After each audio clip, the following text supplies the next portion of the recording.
So the topic of this video is going to be electronegativity.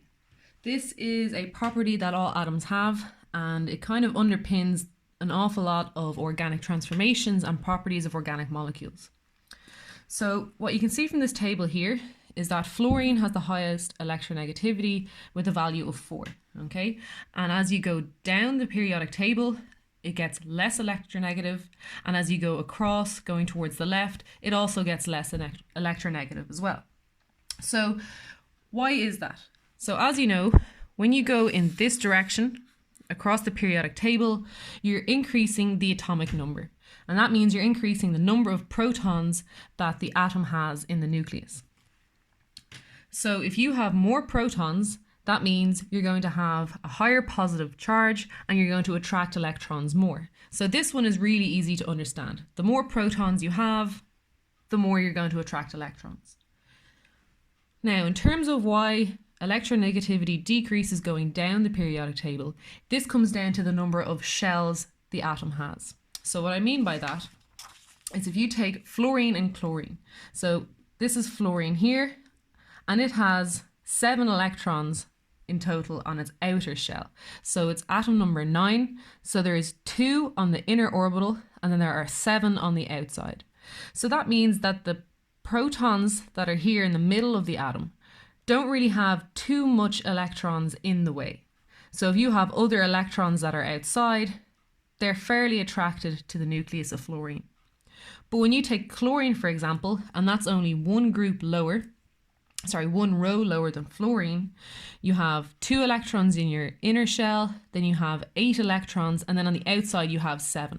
So what that means is that even though you have more protons in the middle of your chlorine atom, there's a lot more electrons outside that are basically shielding the positivity from the inside. So if you have an electron over here, there are a lot more electrons in the way between this electron and the nucleus. So that's why as you go down the periodic table, electronegativity starts to decrease. So that's what we understand in terms of where the trends of electronegativity come from. But what does this actually mean in terms of how molecules react? And what does this mean in terms of the properties of molecules in general? So the first thing is that if you increase, and get that in the screen there. If you increase electronegativity, and I'm just going to call that E, you can stabilize negative charges. Okay? And that also means is that it will destabilize, if I spell this right, who knows, positive charges. Okay? And that becomes very important in terms of acid and base chemistry. So if you have an alcohol and you treat that with a really strong base such as sodium hydride,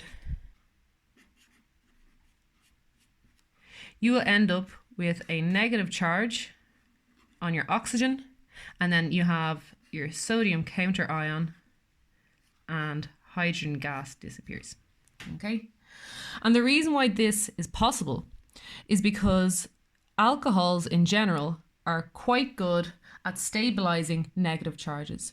And the reason for that is because oxygen is the second most electronegative atom on the periodic table. And because of that, it doesn't mind having a negative charge because of the fact that its high electronegativity means that those electrons are actually attracted to the nucleus of the oxygen. In contrast, when you look at atoms that are metals, such as titanium and iron, what you'll find is you can get iron that exists in a number of oxidation states. So you can have iron with 3 positive charges on it, or you can have titanium with 4 positive charges on it. But what you will almost never find is a metal atom that has a negative charge on it. And that's because they have such low electronegativity values that negative charges aren't stabilized at all.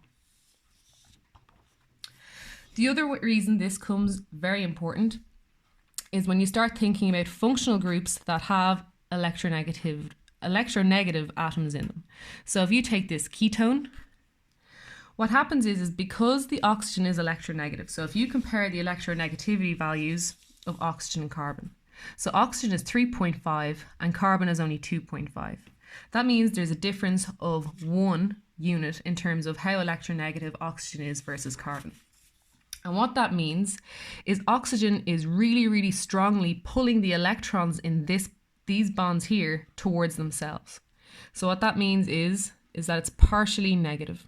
So this is a delta, okay? And what delta just means is that it's partial. So it's not a full negative charge, but it's a partial negative charge. If this oxygen has pulled the electrons in this bond towards itself, that means this carbon has less electrons than it normally would have. So what that means is that this carbon is slightly positively charged. And this is a really important properties of carbonyl functional groups and molecules that contain them, because what that means is if you have a nucleophile, so a nucleophile is anything that has some form of electron density, so that might be something with a negative charge like a hydroxyl group, so OH-. What that means is the negative charge can attack that carbon. And that will happen quite frequently because of the fact that it is slightly positive here. So the electrons want to attack that slightly positively charged carbon. Another really important example of polar bonds is in an alcohol. And this is going to be a whole topic on itself. So what happens here is the same as what happens in the case of the carbonyl. If you compare the electronegativities of oxygen and hydrogen, oxygen is 1.4 units more electronegative than hydrogen is. So what that means again is the same as before. So the electrons in the oxygen-hydrogen bond are actually all being pulled towards the oxygen. So the oxygen is slightly negatively charged. And the same as over here, that means your proton or your hydrogen is slightly positively charged. And the reason this is so important is because if you have another water molecule, like so,